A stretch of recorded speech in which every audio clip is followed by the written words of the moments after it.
All right, let's just jump right in. The whole world is locked in this massive, high-stakes race for AI dominance, right? We're hearing about these new multi-billion-dollar models pretty much every week. But there's a completely different story playing out, a totally different strategy, and it's a playbook that's absolutely worth understanding. And that really begs the question, while everyone else is building bigger and bigger weapons for this AI arms race, is India quietly playing a different game altogether? It's this fascinating counter-narrative that suggests, maybe there's more than one way to win at AI. And you can really see the two philosophies clash when you put them side by side. On one side, you've got the global race. It's all about building the biggest, most powerful frontier models, pouring in billions of dollars, and just this relentless hunger for more and more computing power. But on the other side, that's India's path. The focus there is on solving local problems with frugal, clever innovation and leaning into its biggest asset, its incredible human capital. Two totally different ballgames. So to really get why India is choosing this different path, we have to look at the unique set of challenges it's up against. I mean, this strategy isn't just some clever idea someone had. It's really born out of necessity, a clear-eyed look at 6 fundamental dilemmas. Okay, dilemma number 1, ambition versus, reality. For India to try and compete head-on with a handful of giant, cash-rich global companies to build the next world-beating AI, it's just fiscally prohibitive. It's a completely unsustainable approach that would just drain precious resources with no guarantee of a payoff. Next up, you've got this huge social tightrope to walk.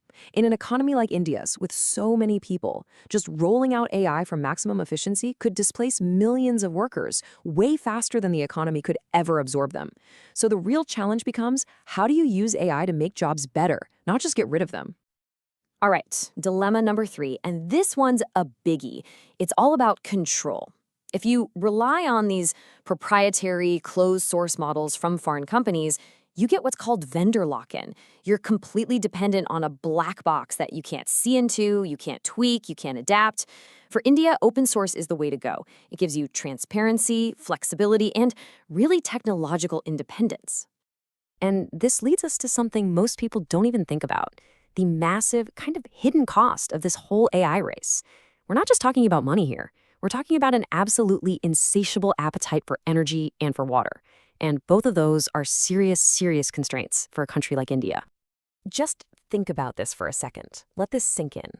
The energy it takes to launch a rocket into space is burned through every single day by just one major AI data center. That one fact just perfectly captures how insanely resource-heavy the dominant AI model is. It's just not a path everyone can afford to follow. Then you have this delicate balancing act with regulation. See, the big global players, they can handle the cost of heavy-handed rules. But India's AI scene is much more fragmented. It's full of smaller startups and innovators. So the challenge is, how do you create rules that build trust and safety without completely crushing the experimentation that you need to grow? And finally, the 6th dilemma. This one is about geopolitics. AI isn't just a piece of tech anymore. It's a strategic national asset. Being overdependent on foreign AI systems, especially for critical stuff like defense, healthcare, or finance, that creates vulnerabilities that India just cannot afford to have. So let's say you want to build up your own AI capacity. What's the real roadblock?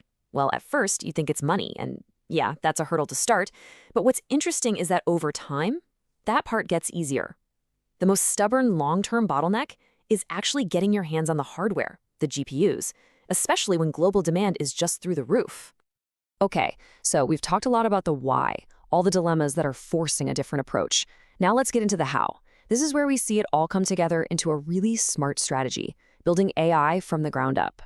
So here's the core idea in a nutshell. Instead of chasing one giant, all-powerful, do-everything model, the strategy is to foster this whole ecosystem of small, efficient, and application-specific models. These things are designed to be computationally light and built to solve very specific, real-world problems in areas like farming, healthcare, and education. And look, this isn't just some wishful thinking. The data is actually backing this up. The trend here is crystal clear. These open-source models are rapidly closing the performance gap with the big, closed-off proprietary ones. This makes a bottom-up open-source strategy not just practical, but actually really powerful. So what's the government's role in all this? Well, it's not to build everything itself. It's to be an enabler. The idea is to create a kind of national AI operating system, something that provides the shared infrastructure and data rules so that all this decentralized innovation can really thrive. Think of it like how the UPI platform, that universal system for instant digital payments, completely revolutionized finance in India. Same idea, but for AI. Now, this is my favorite part, because this isn't just theory on a whiteboard. Let's look at how this frugal bottom-up approach is already delivering real-world results all across the country. And the impact is already happening. I mean, we're seeing AI used for cancer screening in rural clinics that just don't have expensive equipment. In a city like Bengaluru, it's detecting water leaks to save a precious resource. Up in the Himalayas, it's giving people real-time landslide alerts, and it's already helping 1.8 million farmers get better prices for their crops. This is AI built for need, not for hype. But all this amazing tech, it doesn't work without the single most important piece of the puzzle. And this is where India's strategy is truly unique. It's a completely human-centered approach, with the goal of powering AI with its people. The thinking here goes way beyond just traditional education. They're proposing these radical new earn and learn models. I mean, just imagine students getting paid. Real, credit-bearing industry experience as early as age 16. You're seamlessly blending school with real-world skills to create a workforce that's genuinely AI-ready from day one. And here's the proof for why that focus is so important. When you actually ask employers what skills they need the most, it's not about mastering one specific piece of software. The data is overwhelming. They point to these foundational skills like adaptability, problem solving, and being able to work with others. Those are the durable skills that an AI-powered economy is going to demand. When you boil it all down, the entire philosophy can really be summed up in this one idea. The real opportunity isn't just about winning some technological race. It's about deploying AI in a way that is economically grounded and socially responsive. And that leaves us with this final, really provocative thought. As the world grapples with the immense cost and the social disruption of this mainstream AI race, could this frugal, human-centered model from India actually be the blueprint that the rest of the developing world has been looking for? A different path to a very different kind of AI revolution.